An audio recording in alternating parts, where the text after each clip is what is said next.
The standout between the Clark County School District and the state's largest teachers union continues as teacher absences canceled classes at 2 more schools today. There have now been a total of 5 schools impacted over the last week. The first was SECTA last Friday. Tuesday saw closures at Gibson Elementary, followed by Monaco Middle School on Wednesday.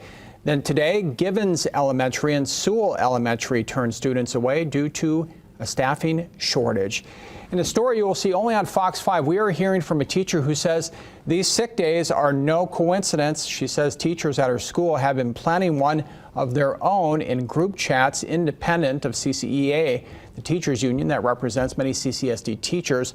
Only on Fox 5, Mike Allen joins us now after talking with a teacher who says more sick days will be taken. Mike. Yes, Joe, and before we get to that, teacher, a little bit of context of where I am. If it looks familiar, it's because I was here yesterday at Gibson Elementary School after talking with the teacher who works here who called out sick this past Tuesday, and as a result of that, she was called into the principal's office, she said, this morning for a meeting that forms part of an investigation into those teacher absences. In the last couple hours, I got an update from that teacher. She said, in addition to being asked things like yes or no questions about her absence, she says she thinks the district wound up getting the message. Now, one of the other teachers in this district, the one I talked with tonight, she thinks that this is also having an effect, and she says it might keep happening.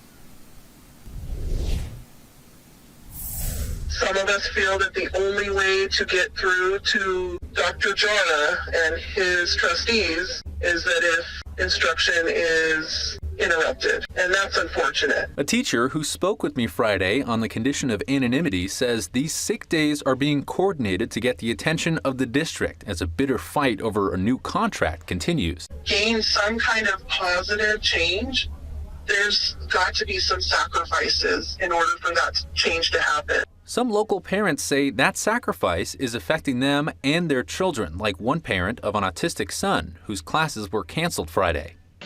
This is a really big deal because for autistic children, changes in routine are really, really difficult for them. Andrea Bry understands why teachers are upset, but does not agree with their method of protest. Students' needs and well-being need to come first. And I'm sorry, when you become a teacher, you should go into this profession with that in mind. It's not like they went into this not knowing what the pay was. The teacher I talked with told me her paychecks are smaller now than they were last year, though, and that things are getting dire for some of her colleagues.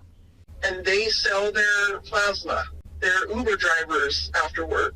Our music teacher at my school, she's an usher down on the strip as a second job. She herself is a special education teacher with students similar to Bry's son, and she knows what a disruption to their daily routine would do to them if she called out.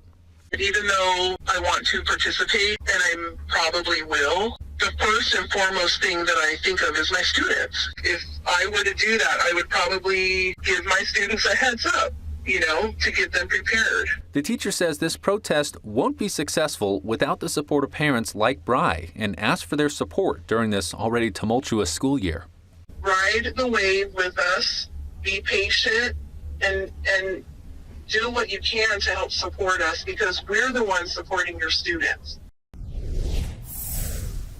That teacher tells me if enough parents do wind up supporting the teacher's cause, she's pretty confident CCSD is going to wind up putting forward a proposal for a new contract that the teachers will be amenable to and eventually sign.